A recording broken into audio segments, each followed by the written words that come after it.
कृष्ण को सिर्फ एक ही रूप में देखा है। कृष्ण हमेशा बांसुरी बजा रहे हैं, उनके होठों पर बांसुरी है, या तो वो रास कर रहे हैं या कुछ मिरेकल्स कर रहे हैं, लेकिन एक रूप में हमने नहीं देखा उनको, जो बहुत ही महत्वपूर्ण रूप है उनका, और वो है ध्यान में। हमने उनको ध्यान की अवस्था में नहीं देखा है, पर वो ध्यान की अवस्था में है। बहुत बड़े ध्यानी हैं, बहुत बड़े योगी हैं। उन्होंने एक योग की प्रक्रिया दी थी, क्रिया योग। उन्होंने इस शब्द का प्रयोग तो नहीं किया है क्रिया योग, लेकिन उसमें जो विधियां दी हैं उन्होंने जो ध्यान की, वो आज का जो क्रिया योग है उन्हीं विधियों को लेकर बनाया गया है। ये हमें गीता में जो श्लोक हैं, जो सूत्र हैं गीता के, उसी से मिलता है। आप देखें अध्याय 4 जो ज्ञान योग है उसमें 29 और 30 उसके बारे में, प्राणायाम के बारे में कह रहे हैं। तो कृष्ण अर्जुन से कह रहे हैं कि इस तरीके से अगर प्राणायाम करो, जो विधि बताते हुए इस तरीके से अगर प्राणायाम करो तो तुम शांत हो जाओगे, एक ऐसी अवस्था में पहुंचोगे जहां पे पहुंचकर तुम सही निर्णय ले सकोगे। अर्जुन जो है वो विषाद में है।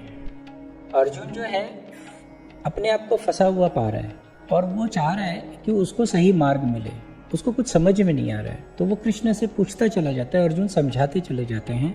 तो कृष्ण जो है वो ज्ञान योग में 29 और 30 में कुछ प्राणायाम की बात करते हैं कि हे अर्जुन, अगर तुम इस ढंग से श्वास को लो, यानी प्राणायाम करो, तो तुम शांत हो जाओगे, तुम्हारा मन शांत हो जाएगा और तुम विषाद से ऊपर उठोगे और तुम स्वयं निर्णय ले पाओगे। ये एक प्रक्रिया है जो उन्होंने बताई श्वास की, जो हम प्राणायाम के रूप में जानते हैं। तो ये हमें अध्याय 4 के 29 और 30 में मिलता है। अब एक पूरा का पूरा अध्याय 6 जो है, अध्याय 6 चैप्टर 6, वो पूरा ध्यान योग है। यानी ध्यान की क्या महत्ता है, ध्यान कैसे करना चाहिए, ये वो समझाते हैं। अर्जुन को सिर्फ ये नहीं कह रहे हैं कि तू उठा धनुष और मार, वो उसको समझा रहे हैं कि तू योगी बन। और योगी कैसे हुआ जा सकता है? ध्यान करके, योग करके।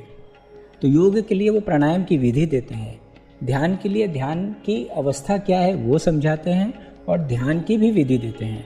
ध्यान कैसे किया जाता है वो समझाते हैं।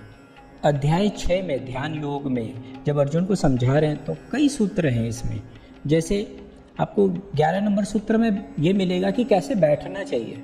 आपका आसन भी थोड़ा ऊंचा होना चाहिए, जगह साफ सुथरी होनी चाहिए, आसन जो है वो इस ढंग का होना चाहिए। पहले लोग छाल यूज़ करते थे क्योंकि चींटियाँ हैं और बाकी चीज़ें हैं। आजकल तो एयर कंडीशन मेडिटेशन रूम्स हैं आपके पास, तो ये सुविधाएं हैं, तो आप शायद उतनी ज़रूरत नहीं हो, लेकिन फिर भी बैठने की जो प्रक्रिया है वो भी बहुत महत्वपूर्ण है। एक निश्चित समय पर, निश्चित स्थान पर बैठने की महत्ता है, तो वो ये बताते हैं।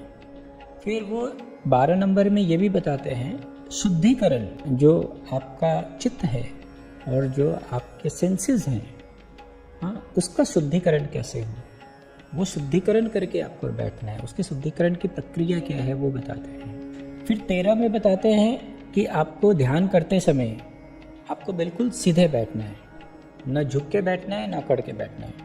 एकदम स्पाइन जो है आपका वो बिल्कुल स्ट्रेट होना चाहिए, एकदम सीधा होना चाहिए। आपकी जो गर्दन है वो सीधी होनी चाहिए, आपका जो सर है वो बिल्कुल सीधा होना चाहिए, झुका हुआ भी नहीं होना चाहिए और दायां बायां भी टेढ़ा नहीं होना चाहिए। मैंने हर बात का ख्याल रखा है उन्होंने बात समझाते समय। तो 14 में बताते हैं कि धारणा कैसी होनी चाहिए, तो कॉन्टेम्पलेशन के बारे में बताते हैं कि आपको धारणा कैसी रखनी है। 15 में बताते हैं कि ध्यान क्या है, ध्यान कैसे करना चाहिए। तो इस तरीके से हम देखते हैं कि गीता में कृष्ण अर्जुन को बताते हैं कि हमें ध्यान की महत्ता क्या है हमारे जीवन में और ध्यान कैसे करना चाहिए।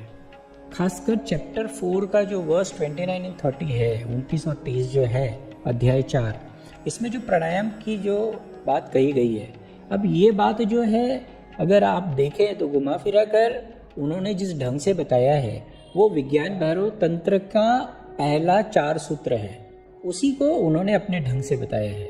और जो श्वास की जो प्रक्रिया है उसी को हम प्राणायाम कहते हैं। तो प्राणायाम कैसा होना चाहिए, क्रिया योग क्या है?